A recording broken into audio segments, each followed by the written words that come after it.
সুপ্রিয় নবম দশম শ্রেণীর শিক্ষার্থীবৃন্দ, আশা করি সবাই ভালো আছো। পুলিশ লাইন্স উচ্চ বিদ্যালয়ের আজকের ক্লাসে সবাইকে স্বাগত জানাচ্ছি। প্রিয় শিক্ষার্থীবৃন্দ, আমি তোমাদের সাথে আছি জাকির আহমদ চৌধুরী, সহকারী শিক্ষক হিসাব বিজ্ঞান, পুলিশ লাইন্স উচ্চ বিদ্যালয়, সিলেট। আজ আমরা হিসাব বিজ্ঞানের খতিয়ানের উপর একটি ক্লাস করব। প্রিয় শিক্ষার্থীরা, তাহলে তোমরা খাতা কলম নিয়ে প্রস্তুত হয়ে যাও। ইতিমধ্যে আমরা খতিয়ান অধ্যায়ের মৌলিক বিষয়াদি আলোচনা করেছি। তারপর খতিয়ান তৈরি, চলমান জের ছকে খতিয়ান তৈরি, এ ধরনের গাণিতিক সমস্যার সমাধানের উপর দুইটি ক্লাস করেছি। আজ আমরা একটি সৃজনশীল প্রশ্নের সমাধান দেখব। প্রিয় শিক্ষার্থীরা, তাহলে চলো এবার আমরা কোয়েশনটি দেখে নেই। তোমরা একটু লক্ষ্য করো, জনাব মনসুর সাহেব 1 জুন 2019 তারিখে নগদ 60,000 টাকা, অফিস সরঞ্জাম 50,000 টাকা ও 15,000 টাকা ব্যাংক ঋণ নিয়ে ব্যবসায় শুরু করেন। এটা হচ্ছে 1 জুন তারিখে ব্যবসায়ের লেনদেন। উক্ত মাসে তার ব্যবসায়ের অন্যান্য লেনদেনগুলো হলো, ওই মাসে অন্যান্য লেনদেন কী সংঘটিত হয়েছে। প্রথমে হচ্ছে জুন 5, সোনালী ব্যাংকে একটি হিসাব খোলা হলো 5,000 টাকা, অর্থাৎ 5,000 টাকা দিয়ে তিনি সোনালী ব্যাংকে একটি হিসাব খুললেন। জুন 7, শাওনকে 3,000 টাকার পণ্য ফেরত দেওয়া হলো, একজন পাওনাদারকে পণ্য ফেরত দেওয়া হয়েছে। জুন 12, ব্যাংক ঋণ পরিশোধ করা হলো 12,000 টাকা। এই হচ্ছে অন্যান্য তিনটি লেনদেন। আমাদের করণীয় হচ্ছে কোয়েশন ক নম্বর, প্রারম্ভিক মূলধনের পরিমাণ নির্ণয় করো। ক হচ্ছে উপরোক্ত লেনদেনগুলো জাবেদাভুক্ত করো। গ, উপরোক্ত উদ্দীপকের আলোকে চলমান জের ছকে নগদান হিসাব ও ব্যাংক ঋণ হিসাব প্রস্তুত করো। অর্থাৎ আমরা নগদান হিসাব এবং ব্যাংক ঋণ হিসাবের খতিয়ান তৈরি করব। শিক্ষার্থীরা, তাহলে চলো এবার আমরা এই গাণিতিক সমস্যাটি সমাধান করি। আমাদের ক নম্বর কোয়েশন হচ্ছে প্রারম্ভিক মূলধনের পরিমাণ নির্ণয় করো। আমরা জানি প্রারম্ভিক বলতে ব্যবসায়ের শুরু, অর্থাৎ মালিক ব্যবসায়ের শুরুতে নগদ টাকা, অন্য কোনো সম্পদ অথবা পণ্যদ্রব্য যত টাকা দিয়ে ক্রয় করে ব্যবসায় প্রদান করে, সেগুলোই হচ্ছে ব্যবসায়ের প্রারম্ভিক মূলধন। তাহলে আলোচ্য প্রশ্নে আমাদের লক্ষ্য করো, প্রথম ছিল 1 তারিখে 1 জুন তারিখে নগদ 60,000 টাকা, অফিস সরঞ্জাম 50,000 টাকা ও 15,000 টাকা ব্যাংক ঋণ। এই তিনটির মধ্যে ব্যাংক ঋণ যেহেতু ব্যাংক থেকে ঋণ নিয়েছে সেহেতু দায়, তাহলে নগদ টাকা এবং অফিস সরঞ্জাম এই দুইটি প্রারম্ভিক মূলধনে অন্তর্ভুক্ত হবে। তাহলে আমরা লিখলাম 1 ক, প্রারম্ভিক মূলধনের পরিমাণ নির্ণয়। আমরা এটি লেখার জন্য 3টি কলাম নিয়ে একটি ছক তৈরি করব। তারিখ, বিবরণ, পরিমাণ টাকা। লিখলাম 2019 জুন 1, নগদ 60,000 টাকা, অফিস সরঞ্জাম 50,000 টাকা, যোগফল হচ্ছে মোট 1,10,000 টাকা। অর্থাৎ ব্যবসায়ের শুরুতে মালিক যে নগদ টাকা দিয়েছে এবং অফিস সরঞ্জাম নামক সম্পদ ক্রয় করে দিয়েছে, এই দুইটি হচ্ছে প্রারম্ভিক মূলধন।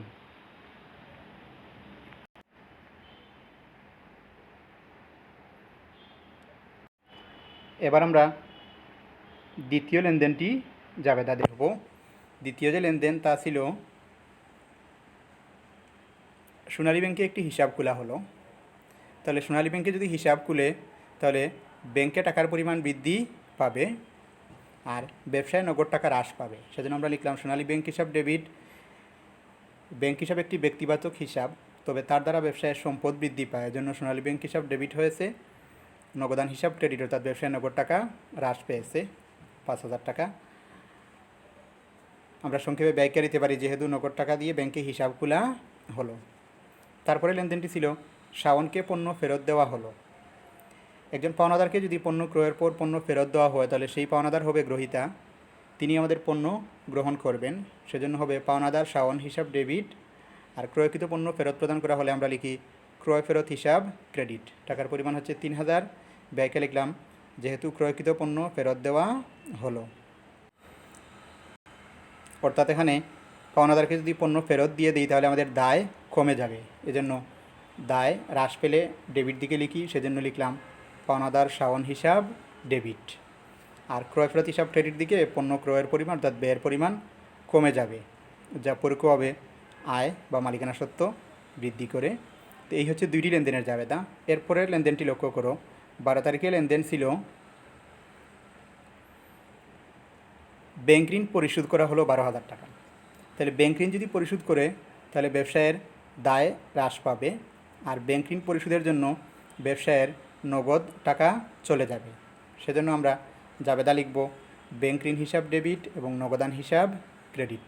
টাকার কলামে লিখলাম 12,000 টাকা এবং 12,000 টাকা। অর্থাৎ এখানে ব্যাংক ঋণ পরিশোধ করলে দায় হ্রাস পাবে আর নগদ টাকা ব্যবসা থেকে চলে যাবে, সেজন্য ব্যবসায়ের নগদ টাকা হ্রাস পাবে। এই জন্য সম্পদ হ্রাস পেলে ক্রেডিট, এই জন্য নগদান হিসাব ক্রেডিট দিকে, দায় হ্রাস পেলে ডেবিট, এই জন্য ব্যাংক ঋণ হিসাব ডেবিট দিকে লিখলাম। এই হচ্ছে লেনদেনগুলোর জাবেদা দাখিলা। আমরা সাধারণ জাবেদা তৈরি করলাম। আমরা জানি খুব সহজে জাবেদা থেকে খতিয়ান তৈরি করা সম্ভব, এবং পরীক্ষা সৃজনশীল প্রশ্নে সাধারণত সমন্বিত হয়ে থাকে যে খতিয়ান অধ্যায় অনেক সময় খ নম্বরে জাবেদা তৈরির কথা বলে। সেজন্য আজকের প্রশ্নে আমরা খ নম্বরে একটি সাধারণ জাবেদা তৈরি দেখলাম। চলো শিক্ষার্থীরা, এবার আমরা গ নম্বর কোয়েশনের সমাধান প্রক্রিয়া দেখে নেই।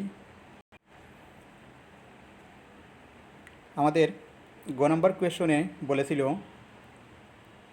লক্ষ্য করো, উপরোক্ত উদ্দীপকের আলোকে চলমান জের ছকে নগদান হিসাব ও ব্যাংক ঋণ হিসাব প্রস্তুত করো।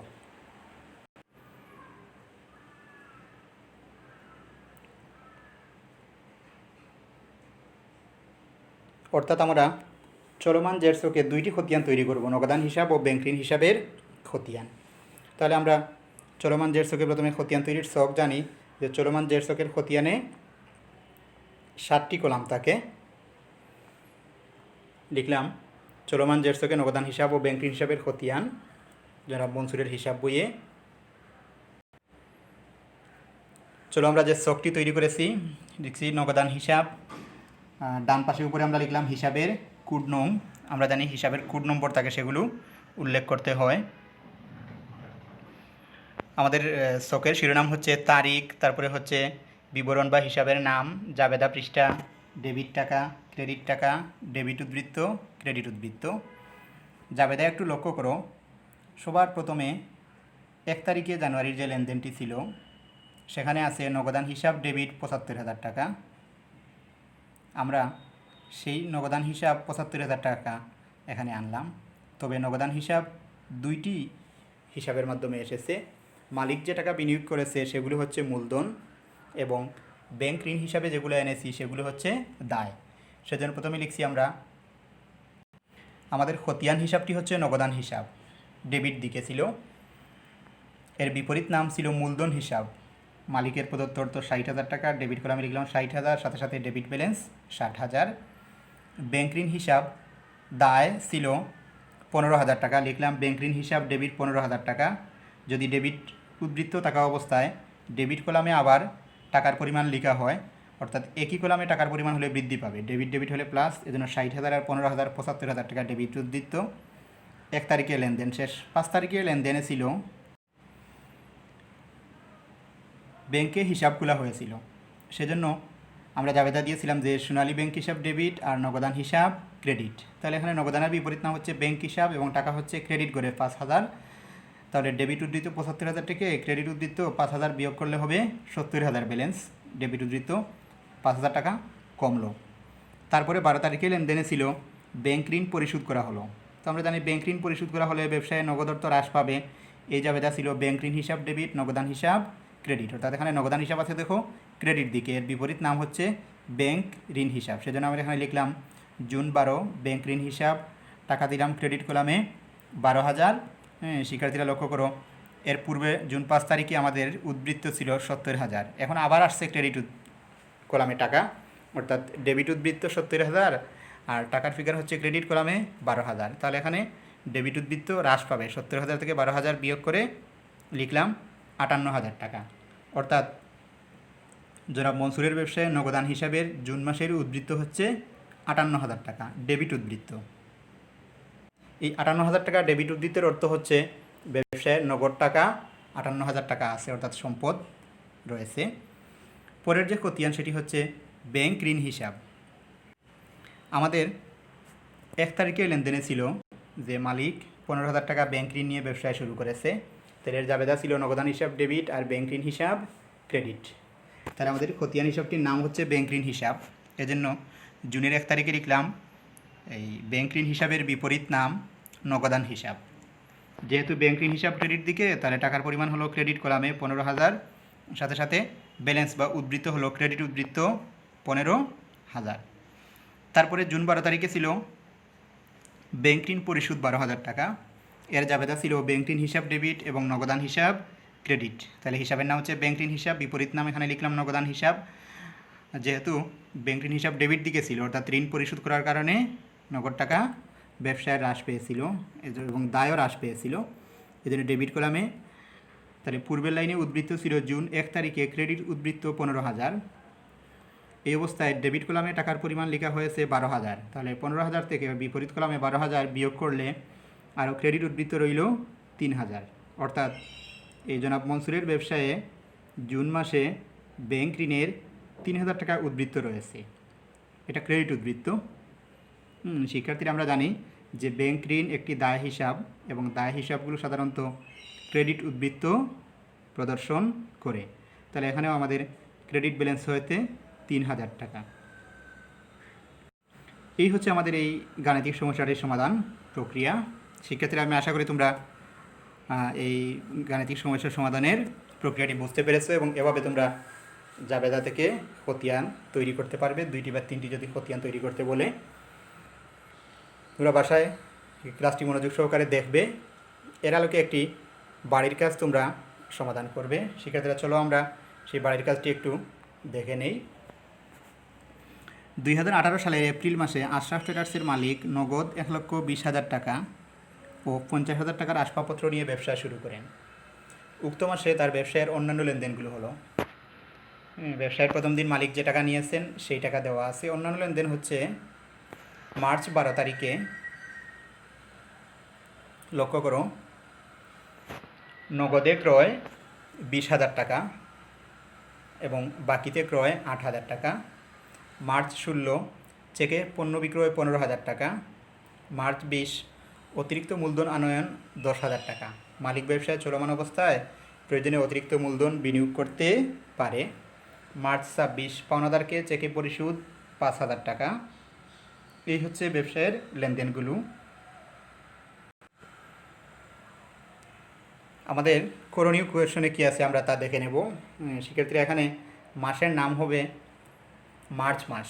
এখানে একটু দুঃখিত, ভুলবশত এপ্রিল হয়ে গেছে, এটি মার্চ মাসের হিসাবের নাম হবে। করণীয় হচ্ছে ক নম্বর কোয়েশন, ব্যবসায়ের প্রারম্ভিক মূলধন নির্ণয় করো।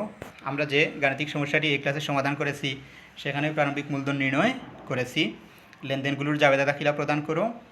আর গ নম্বর কোয়েশনটি হচ্ছে লেনদেনগুলো থেকে চলমান জের চকে নগদান হিসাব, পাওনাদার হিসাব এর খতিয়ান তৈরি করো।